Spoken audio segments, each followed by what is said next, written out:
Hey, this is Solid Snake, and you're listening to Droids Canada. So, pay some damn attention.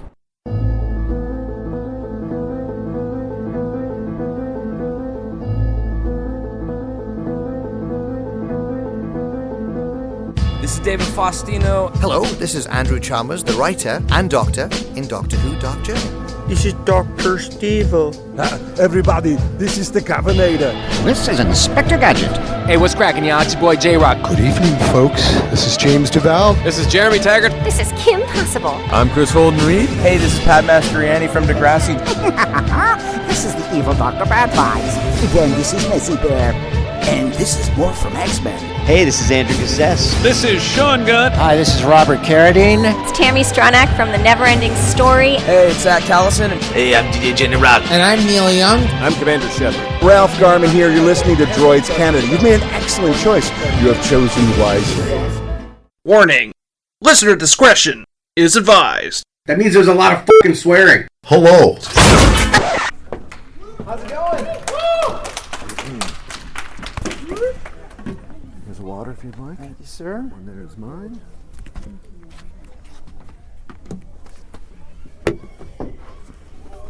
Oh.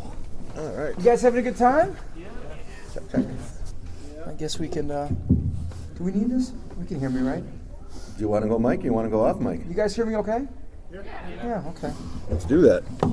Let's keep it informal. Keeping it informal. Now, everyone having a good time in Nickel City here? Yeah. Awesome. So, we got a little time on stage. My name is Dan. I'm with a show called Droids Canada, based out of Niagara, Canada. Nice pop culture podcast show. And I was asked to do the panel with Jason Faunt, the Red Ranger. Now, this is the Red Ranger from Time Force, Season 9. Yes.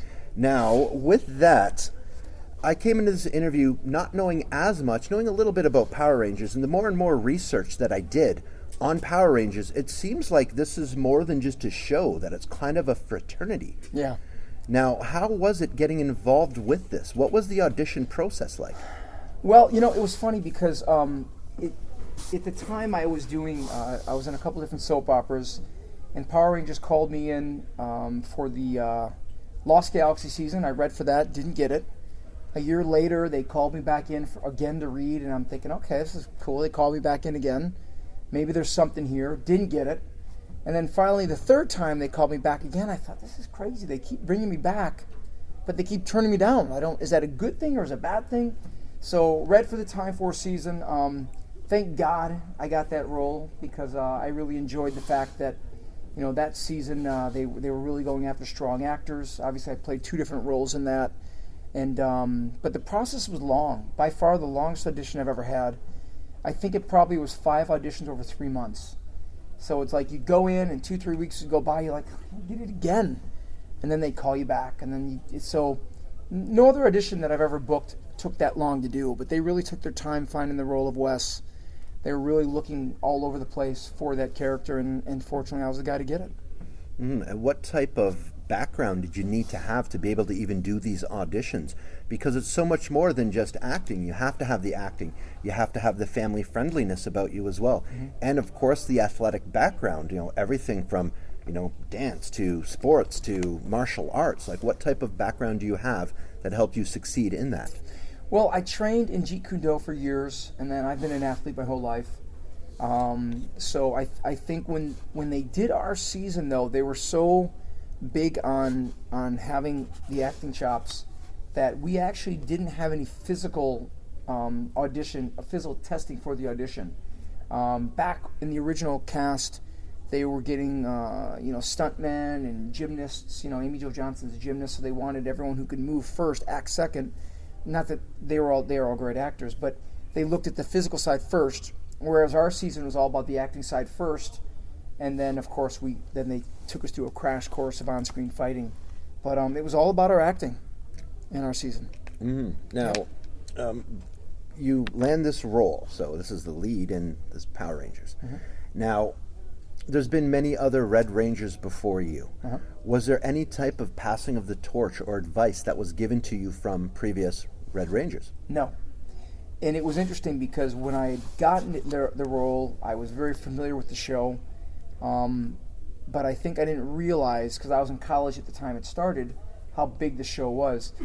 Inside the halls of where we filmed in LA, there was like this wall of fame, so you could see the previous generations on the walls. And I had not met any of those guys until the Red Ranger reunion, which is the one that we did. So I hadn't met them, hadn't spoken to them. And then during the Red Ranger reunion, we had a few days filming, it was like 3 days to film that episode. So during that time, we were all at a hotel hanging out together, having dinner, and got a chance to know them a little bit better. And the friendships, of course, started to cultivate. It's only now with these conventions where we're, one convention I'm going to be with 2 or 3 Rangers, and then maybe in 2 weeks I'll be with another 2 or 3. So now we've all become very, very close friends. And now when the new cast comes in, now we give words of advice to them. A lot of times I'll meet the new cast before anyone else knows that they even exist, before they start their journey, and let them know kind of what they're embarking on. But I had no previous, didn't speak to anyone before that, but now it's a very big fraternity. Is there a new Power Rangers series in the works? Well, they're finishing up Beast Morphers now. Everyone's seen Beast Morphers, a few of us, right? Yeah. And I met those guys. They usually introduce the new cast at Power Morphicon every year. So I usually will meet them and sit down and kind of, I'm very close to the producers and talk to them about, what journey they're about to embark on, and how they won't realize how important this is, but they will realize it after the show's over, which is interesting. Because for Power Rangers, they announce the new cast and they're filming before the world even knows who they are. And so they're pretty much doing this in relative obscurity. And then after the show is done, it's only when you start doing these conventions how big you realize the show is and how you've impacted so many lives. Mm-hmm. Yeah. Having your own convention with that as well, like the conventions I know that are very specific. You have your Walker Stalker for Walking Dead. I understand there's a Supernatural one that does touring a little bit after like 250 seasons, of course. But with the Morphicon? Yep. Now they do that every year? Every other year. Every other year? Yeah. And whereabouts is that held? That's in, now it's in Anaheim, California. That's every year. But this year, they just, Jason David Frank, who some of you met last year, who you all know, of course, he started or who partnered with Power Morphicon, New Power Morphicon Express. And the goal of that is for everyone that can't fly to LA, where it's very expensive, the hotels. We're going to start bringing this to different cities. And I think there was probably 15, 20 of us that were at this Power Morphicon Express in Texas, maybe 3 or 4 weeks ago, and it was a hit. It's a huge hit. So hopefully they're going to start bringing that thing around and get to the Northeast up here. That's the goal, is to start hitting different areas. Excellent. Now, we are doing a little more of an intimate style talk here today. If anyone does have any questions, just give me a little. Yeah, I want to ask, for your season, what was your favorite monster? I don't know. I'm a big fan of Rancic. I like Rancic. Vernon's great. Has anyone met Vernon Wells? No, not yet? Oh, okay. Well, we're going to get the Time Force cast out as much as we can to these things. So for me, Rancic, Vernon's great. He's done a ton of Hollywood bad guy movies, so it was cool to be able to work alongside him.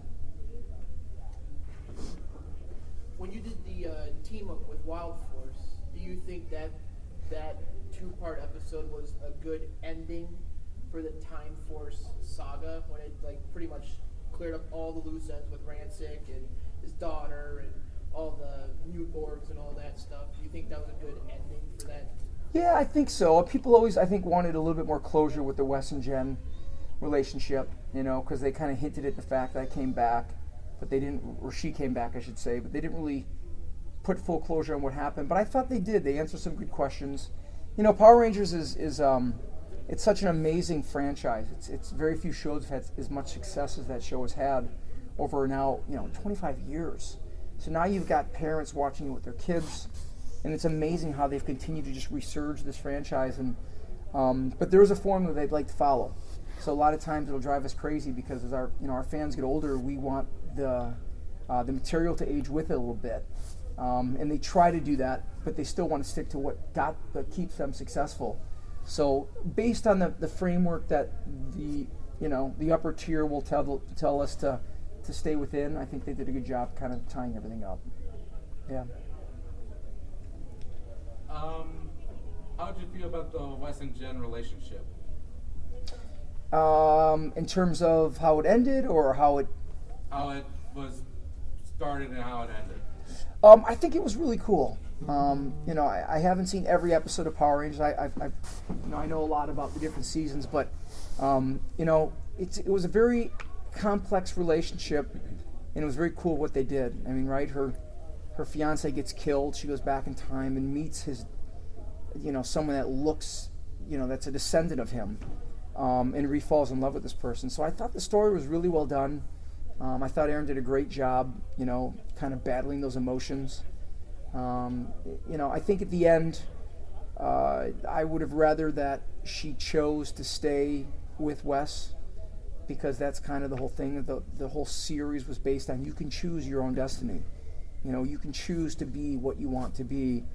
And they kind of did that the whole season, but at the end that didn't pay off like that. So it would have been nice if she stayed back with him, or they clarified she went back to Alex. And but I think the ending I would have had her stay. Yeah. Gentleman in the back. If you saw the Japanese version, was there anything in their show you wish you could have done on Time Force? Didn't Dan die in that? Yeah, he did. He did die. I don't know. I think it's kind of cool, and because I think we've always had a history of most television and film where just at the very end it all works out. Everything just gets, everything comes back. So I think sometimes it's good when you mix in some real life, and Eric dies saving my life. I mean, how heroic would that have been? But in the American version, they weren't ready to go as far as the Japanese version did. But I think it would have been good to have some real life deaths to kind of really maximize the emotional ride of that show, for sure. So obviously you were Time Force, but you've said you saw a lot of the other series. What is your favorite series other than obviously your own? But I don't know. I mean, I guess you got to go with Mighty Morphin. Yeah, I would say. When you see them, you could tell that the show is grown. I mean, obviously back in the 90s, television didn't have the same special effects as they do now. But Mighty Morphin started it all, and those guys really paved the way for the opportunities that people like me have. So I'm always very thankful to those guys. I mean, they didn't, so they just kind of kicked it off and opened the door for people like me. So probably Mighty Morphin. Good answer. Yeah. I'm going to kind of caveat off his. Since you said you met previous Rangers from the past before your show, did you have any influence in meeting the live action ones that did the Hollywood movie that came out a couple of years ago? Did you have any influence in that? Because I know Amy Jo Johnson and Jason David Frank were actually in the show, or in the movie. Yeah. But did you have any part in that as far as helping out and getting them to become the Rangers that they were in the movie? No, we were completely removed from that. Matter of fact, I've never met those guys. No, that's not true. We met RJ. He was at Power Morphicon. I've met RJ a couple times, once out in Hollywood and once at the event. But yeah, in terms of meeting them on set or anything like that, no. I think the movie got taken over by a different, the TV and the film business is very different in Hollywood. So the film side came in and they did that, and I'll be curious to see what Hasbro does. I think they recognize that the fan base just loves the original. They like seeing these reunion things. So I think they're recognizing that, and it'll be interesting to see what they have in store going forward. Yeah. Sir. In the episode Forever Red, when we were talking about that, meeting all the past Rangers, at the end of the episode, were you guys just like improvising all that banter about Tommy when Cole said that that's what the greatest Ranger that ever lived? And y'all were like, there was president of his fan club, and he was kissing Kimberly when I was saving the world, like all that. Was that all ad-libbed, or was that... No, that was all scripted. Really? The only thing that was ad-libbed is Dan did that dinosaur thing. And you can see in the thing, it's so out of his character. So when he did it, I just started laughing because what is he doing? I mean, Dan's always so serious, and so is his character. So, but all that was, that was all written in there. Wow. Yeah. I know this is kind of a weird question, but did you get a chance to meet Bulk and Skull? In real life? Yeah. Oh yeah, a bunch of times. They're two of my favorites. I've been all over the world with those guys. I was just with them at Power Morph Con Express, but I was just in London with them. I don't know, a couple months ago, right, babe? A couple months ago we were with them. So Bulk and Skull, yeah, they are two of my favorites, and they couldn't be more opposite of their characters. They are just two of the most intellectual, knowledgeable guys, and a lot of fun to be around. Yep. Talk about team ups. What was your favorite team up that you did? I don't know. I enjoyed this last the last one we just did, the 25th anniversary special. I enjoyed that. I thought it came back. I mean, I was a bigger part of that one, which of course I selfishly like, right? But so I was a bigger part of it, and they did some answers on the grid and how the different ranges exist in different universes, and so I think the last one probably was my favorite, and it's because of the most recent. The gentleman in the back. I read there was supposed to be a Time Force theatrical movie. Is there any insight you can shed on that? Did you guys get any information on what that was going to be about, or was it just talked about and then just it never materialized? I've heard that before, and I was told recently that they really they went through this formula of just always bringing a new cast back, which helps do a number of reasons for them doing that. And mostly because to keep costs down. You're bringing in a new talent, but when you start bringing back the same cast, the fans really love them and expect them back. So I was told that our cast got along so well. We were just, and I can't speak to the other cast, but we just all got along like family. Just no drama. Every day was great. And they sat down and they said, hey, we should consider bringing them back. This just worked. The formula worked well. It brought it back on the map. It was the season, put Power Rangers. It was just a real great year. And then they talked about it for a second, and they decided just to move on. But it was a conversation to do the movie. There was a conversation to bring us back.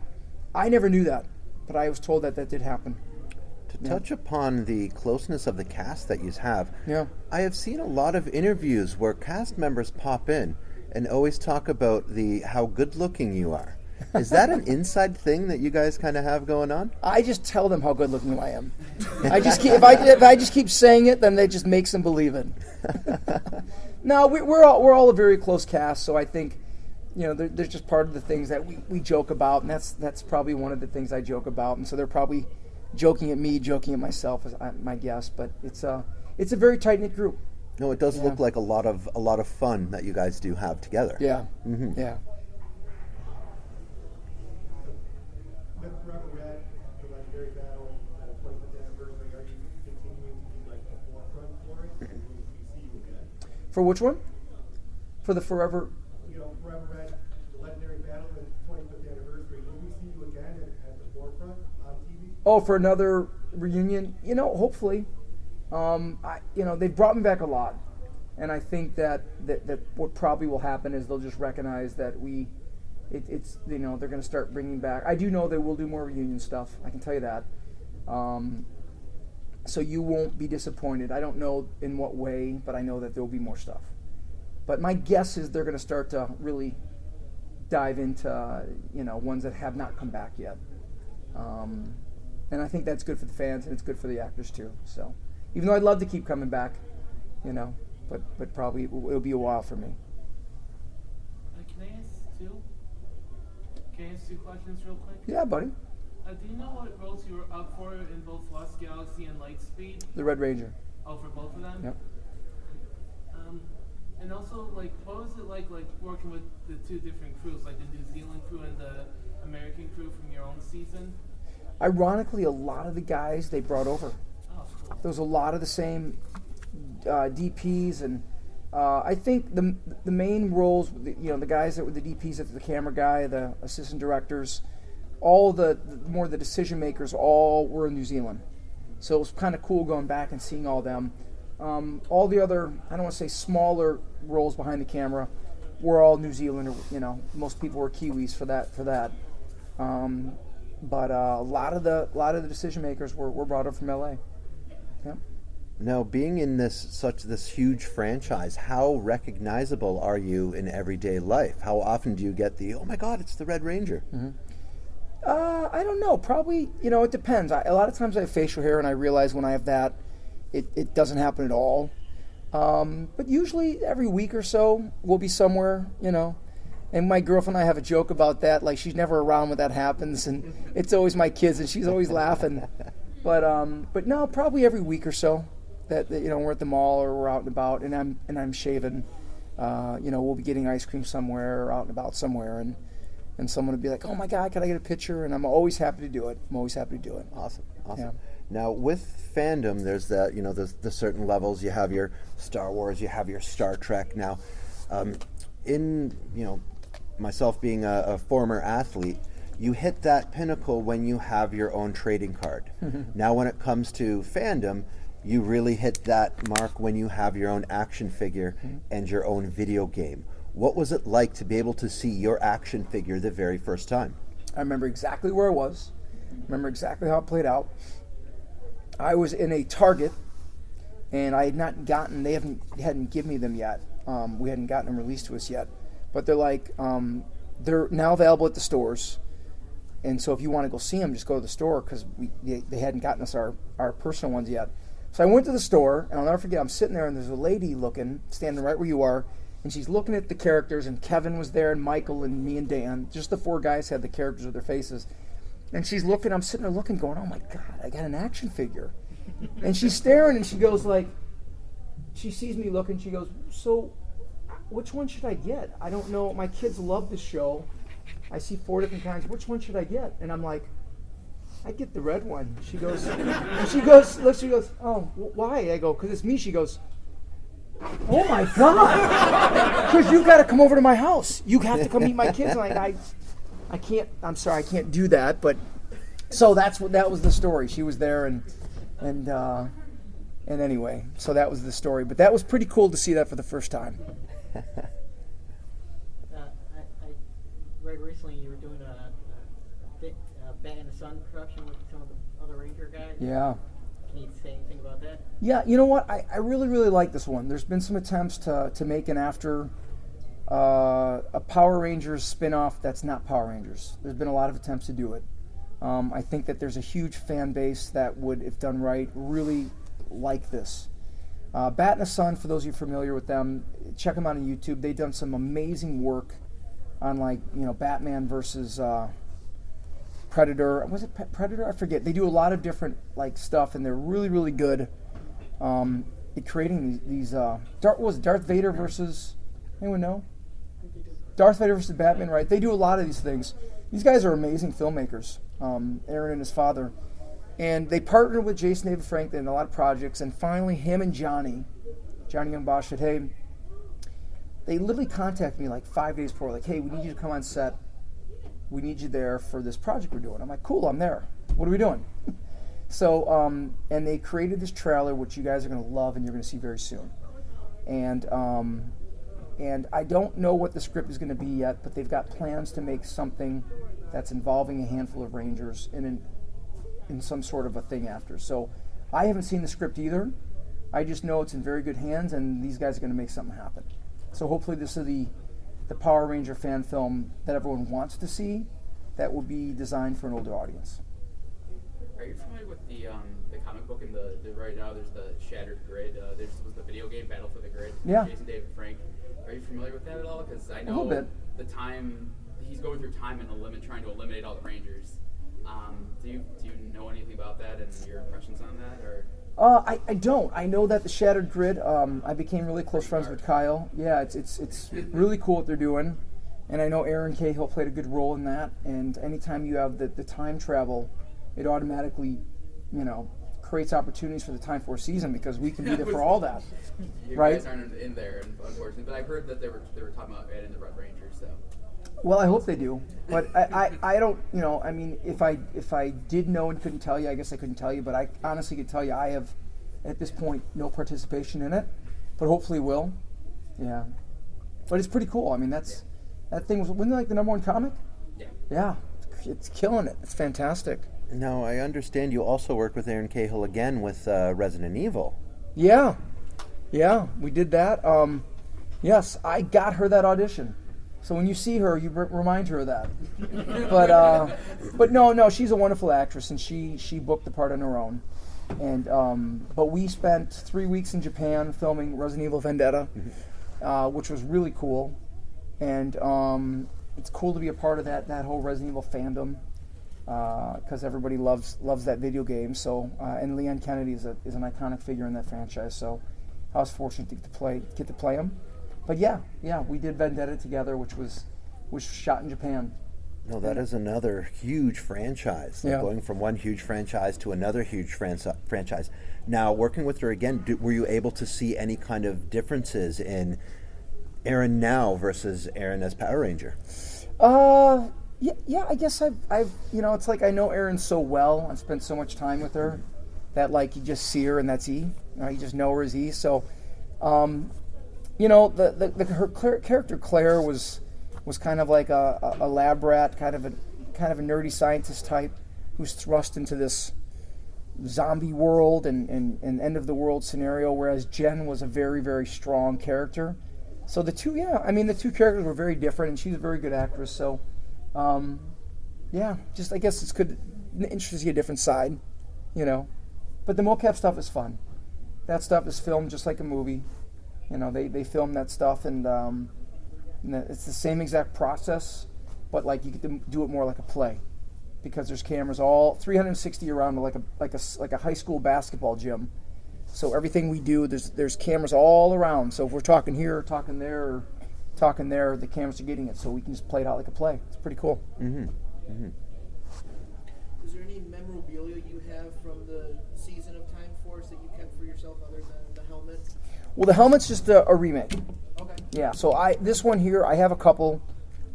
This one I bring with me on the road because it's so sturdy, and sometimes they make you check your bags on smaller planes, and this thing can't break, and sometimes if little guys hold it in case it falls. So this is just a remake of it, but the real helmet, no, the only thing I got was my morpher from the show. Really? Yeah, they were very specific, and I'm surprised they haven't all these seasons created some sort of a museum, because it would have been, it's a pretty cool thing to do. But if you come to Power Morphicon, they've got a lot of stuff up. They're really starting to, but they only gave us, I think after Jason David Frank left the season, he was just grabbing stuff. He just takes what he wants. He has that liberty. We don't. But so by the time they got to us, they're like really watching us, and guys, don't be a problem. Don't take anything. We're going to give you certain things, but just don't go that route. And so we were all playing by the rules. But yeah, I think even when Jay comes back, he just grabs. I think they just let him. Now, have you ever had any issues bringing do you have anything to declare? I have my Power Ranger helmet. You have any incidences of that happening with your travels? What happens a lot is the Time Force badges that some of you have seen in my thing. Those things have those prongs in the back, so they always go through security and it lights up. So, they always go in there and they see it and they're like, "What's this?" And I'm like, "Oh, that's just like a badge." And I always think at some point they're thinking I'm like selling fake police badges or something, So I always explain, and they're just like, "Oh, wow, that's so cool." So once that comes through, everybody, if they're not an immediate fan of the show, they all know the show, and everyone always thinks it's a cool thing. So, and then they'll see all this, and yeah. Next time you just have to say it's morphin' time, and then see how they react to that, and if you can make it to your destination afterwards. Exactly. So, time for that last question. Were there any props you wish you could have kept from the show? My suit and my helmet. That would have been it. They gave us our clothes that we wore every day, but Wes, they had us in the same outfit most of the time, because they always wanted to identify with the younger guys, the younger kids. They wanted to know that Wes was this guy. So I was so sick of wearing that same outfit every day, the khakis with the red button down. So that was the last thing I wanted, but they gave us those. And but the helmet and the suit would have been cool. I would have liked to have had the original one. And when I went back to New Zealand to film, they just got them. There's like 10 of them. They're just all there, and I'm just like, oh gosh. And Jason's like, just grab one. I'm like, no. But they had them all remade, And then once you get out there, they retailored me for it. We were supposed to wear them in the 25th anniversary, but somehow something got changed, and we were begging to wear them because we just know they're great for pictures and conventions, but didn't work out. Yeah. Now then, I do have to put you on the spot here with the gathering of the Red Rangers. In your opinion, who is the second best? We know who the first best is. The first best, Who's yeah. the second best Red Ranger? I think you always have to go with Jason David Frank, because he was the Red Ranger for a bit. What season was that again? Turbo and Zero, yeah. So you got to go with Jason. I think I'm as close to him as anybody. Not in Time Force season, so probably go with Jason because he's been with so many different, He's been, I think, virtually every color, right? White, green, red, black. White, green, red, black. Anything else? No, yeah, just those. Blue or pink or yellow. Yeah. He should. I should tell him to do that. That would be funny. I've always wanted to do that. You just start tell Nakia to bring her suit. We just start up on the thing and it's slowly going up, and you see the yellow outfit. Then suddenly you turn and it's me, and you're like expecting someone else. But that'd be funny if he did something like that. Yeah, I think he can have their own Power Ranger team with Jason David Frank only. He'd be the Rainbow Ranger. Playing every Ranger at the same time. Yeah. The magic of Hollywood. Yeah. He could do maybe more for in the 25th anniversary. Yeah. I'm going to see if I can get Jay to do it. We'll get in the white and the yellow, and we'll slowly pan up with some real good music, and then we just turn and it's us. Do you think the West-Eric relationship was a very good one to show on Power Rangers? Because it was like a respectful, but he doesn't like you, but you try to befriend him type relationship? I think that was one of the best relationships that the show's ever done. And I'll tell you why. Because Eric and Wes, there's so many parallels in life with that relationship. He came from a very low-income family. He came and fought for everything. And I came from a very privileged family. But yet we became one and the same. We became friends. We created this mutual respect despite coming from different sides of the tracks.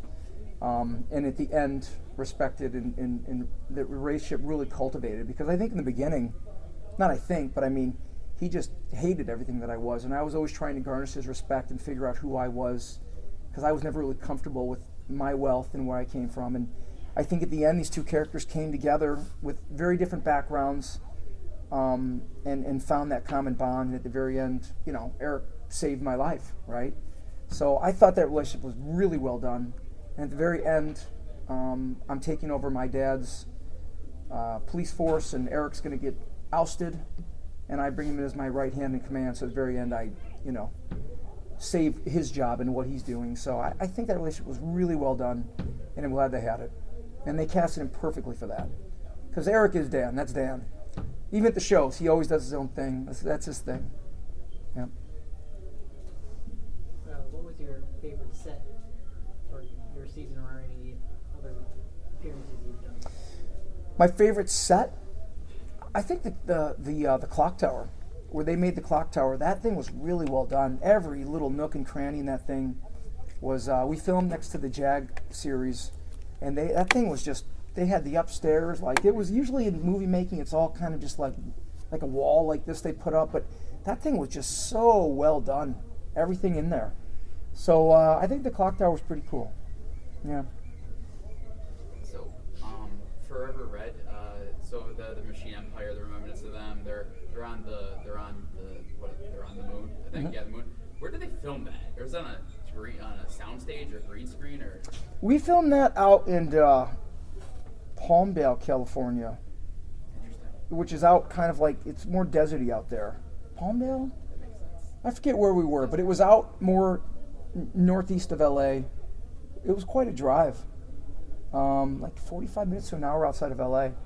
And I think it was just kind of a desolate area, so that's where that was, yeah. But it was all desert, and then they green screened the stuff. They throw those green screens up. Yeah. So then a kind of a more random question for you now. So you're the Red Ranger. You're the Red Time Force Ranger. You have the ability to go back in time, not to fight evil, to become involved with anything that influenced you as a child. It could be pitching for the New York Yankees. It could be being the voice of Duke in G.I. Joe. What would be your influence as a child that you would go back to become part of? In my real life? In your real life. Oh, wow. You're going deep, huh? Oh, yes. What would I go back to? Oh, man. I don't know. I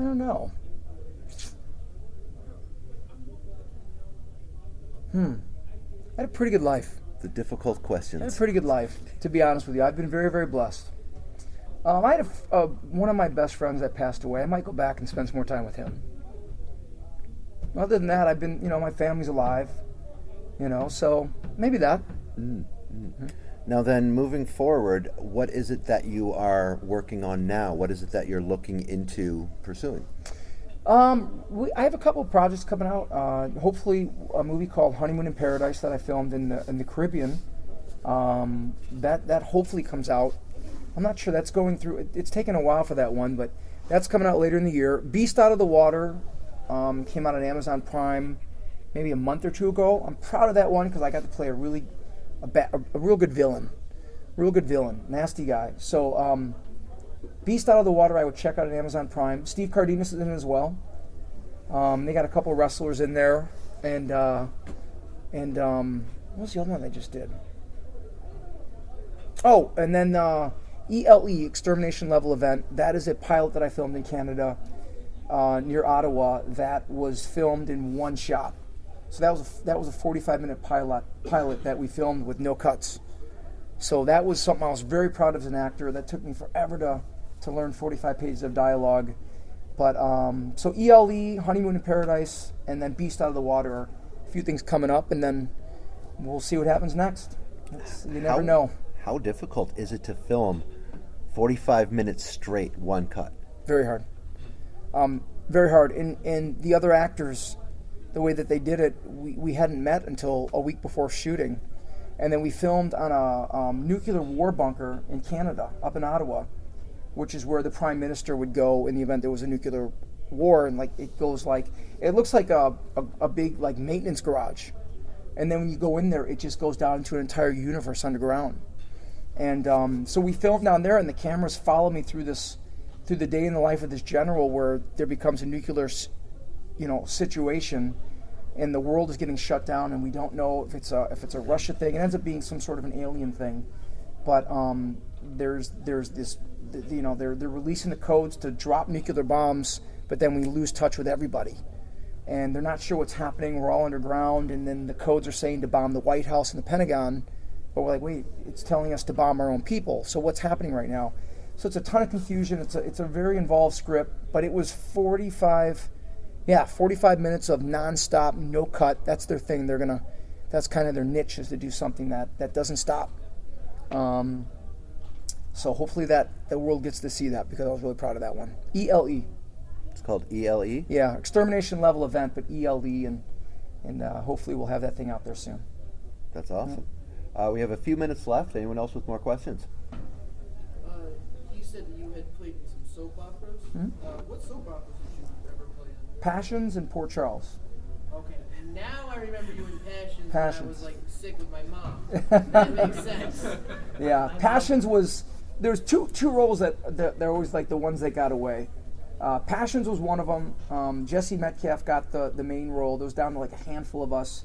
And then Jesse got the role of Miguel, and he went on to have some good success for a while. So that was one role that I always look at and go, dang, that would have been nice to have done that. Because I was only on Passions for a brief moment of time, but it was for a 3-year contract on it. So, and then in Wedding Crashers, I read for the role that Bradley Cooper got. Yeah, and so he got that, and that was the other one where I saw Bradley go on to do some great things, and Wedding Crashers would have been awesome, because that became such a cult favorite, He was the bad guy against, Vince Vaughn. So those are the two that I always think about. But Passions was my first real opportunity for something cool. And that was before Power Rangers. That was back in '98. A long time ago. Last question, sorry. Yeah, buddy. This might seem silly, but I heard a rumor that the morphers, for all the seasons, were toys. Is that true, at least for Time Force? It is. Okay. My morpher is the exact morpher that I've seen some of you wear. My morpher can do more, but that's just because of the CGI. But yeah, it's the exact same one. Yep. How many times did he drop props and whatnot? for like morphine and other? Wow, there was always stuff that happened. Yeah, there was always mistakes and falls and things. We had a good time in our season. I think more than anything else, what was always fun is because Deb, she was like, we always called her like a baby giraffe because she was just all arms and legs, you know.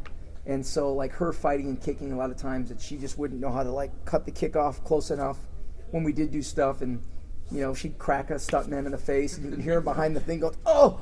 And she's like, Deb is so sweet. It's like, oh, I'm sorry. I'm so sorry. So there was always stuff like that happened. But dropping props, boy, I mean, things happen, but nothing's coming to mind right now. But there was always fun things that happened on set. All right, so then I do have one last question for you. So something so huge, being the Red Ranger. Mm-hmm. What has been the most rewarding part to you about being involved with Power Rangers? Well, this will sound like a contrived answer, but it's very true. When you film Power Rangers, you're on the show, and it's funny because you film half the season before the first episode airs. So back when we did it, I remember you're a Power Ranger and you're filming, and you've been filming for like 4 or 5 months, but the first episode hasn't aired yet. So you're running around in just complete obscurity. Nobody knows who you are. So then the show airs finally, but it's always like a 4 or 5 month drag behind. So by the time the show airs, 4 months later, it was a 9-month shooting schedule. You're already off the show. So you didn't really get much time to like be the Red Ranger or enjoy that, because the second you're off, Ricardo came in, the next guy came in. So for me, the most enjoyable part about it is that when these conventions started, which I didn't start doing until about a decade after I finished, and now Power Rangers had this huge resurgence, Time Force has had this huge resurgence, and now we're going all over the world and meeting fans. It's meeting everybody. And you hear the stories of how you've impacted lives, people who are maybe going through a tough time, you know, loss of family members, and the show got them through it. And so for me, that's what has been so cool, is to realize, you know, the impact that you made on people that you had no idea at the time was happening. So it's now. It's right here. This is the most enjoyable part. Excellent. Thank you so very much for your time here. Everyone, Jason Faunt. Guys, thank you. And guys, I'll be over there all day, so if any other questions come by, I only bite every third person, so feel free to come by. Just make sure you space it out. But yeah, come on by if you have any more questions. I'd love to meet you. All right, guys, thank you.